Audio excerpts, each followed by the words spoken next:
I'm back with my Breville BOV 900. I've had this thing for years.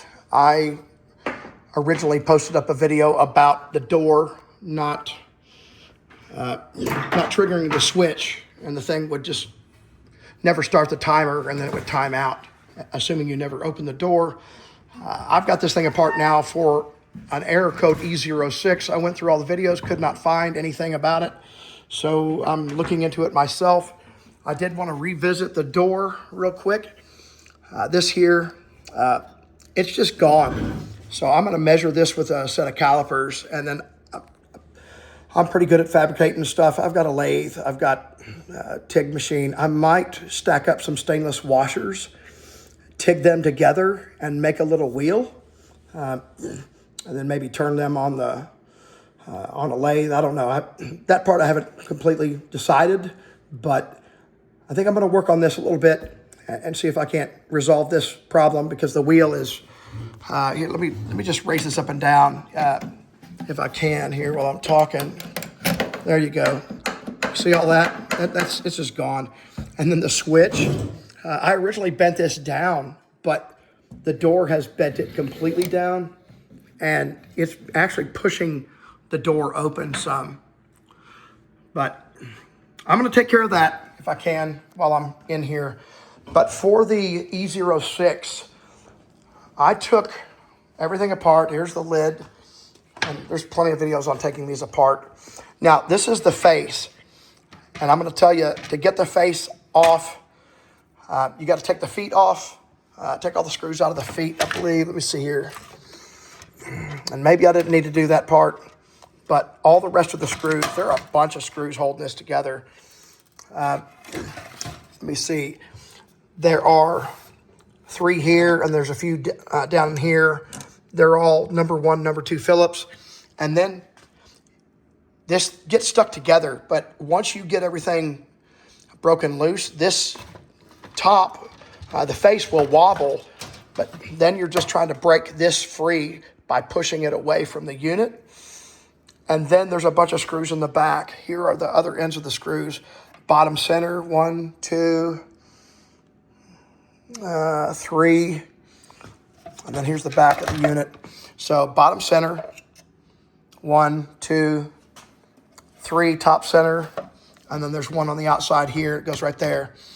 So I'm looking at the circuit board for deposits of garbage. And let me zoom in a little bit for you. There's quite a bit of stuff. I just had a lady come clean for us. I don't know if she sprayed something on here, but I'm going to clean this. I'm going to separate all the circuit boards. I'm going to clean everything. I'll look under magnification at all this and make sure that none of the solder joints are broken. And then I'm going to try it again. If this works, I'm going to post the video up.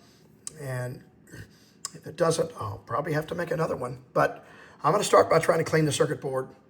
When you're going to remove this, by the way, there's just a handful of stuff you need to unplug. And it makes life easier if you cut all of the zip ties. Let me stand this thing up. I worked on it with it standing on its end. And then there's just a bunch of little zip ties like this here. And as you tilt this away, you're going to want to cut the zip ties so you can get to things. Then you're going to unplug here. You're going to unplug this little electric fan. There's a plug over here. You'll see everything that needs to be unplugged in order for you to be able to remove it. And then again, you're just going to slide everything down. Before you reassemble, you're going to want to clean all these surfaces, because this is just from, God, I've had this for so many years. It's from grease for years. And then there are a few pockets that I used a flathead screwdriver to get all the years of grease out from. I'll show you right here. This is on the bottom. So there's all these little pockets right at the edge of the oven itself where it mates with the oven body or chassis.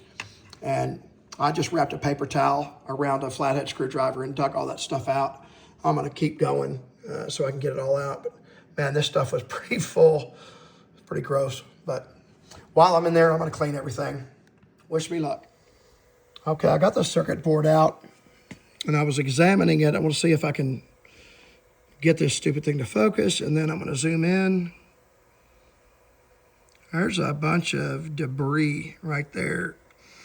And you know, most of the chemicals, if you get any cleaning chemicals, especially on the face of this unit, that's where the circuit board is. I'm trying to hold this stinking thing steady. And that's where you're going to get into trouble. It's not the water that causes problems. It's the minerals in the water. They'll cause a short circuit in a path on the circuit board. So you can get some distilled water, a little bit of alcohol, nylon brush, dip it, brush it real good, dry it thoroughly, and get the residues off, and basically clean up the circuit board. It should eliminate that from any possibility of the problem being the problem. And then take a microscope and look at all the solder joints for cracks, resolder anything you could find that has any cracks in it. And again, you do need a microscope to properly see it most of the time. If it's questionable, hit it with a soldering iron. But you want a good hot soldering iron. Get on and off quickly. Don't sit there with a weak soldering iron trying to cook it, because it can cause other problems. But yeah, I'm going to clean this circuit board up, put it back in, and hopefully the E06 error code on my Breville 900 or BOV 900 is gone.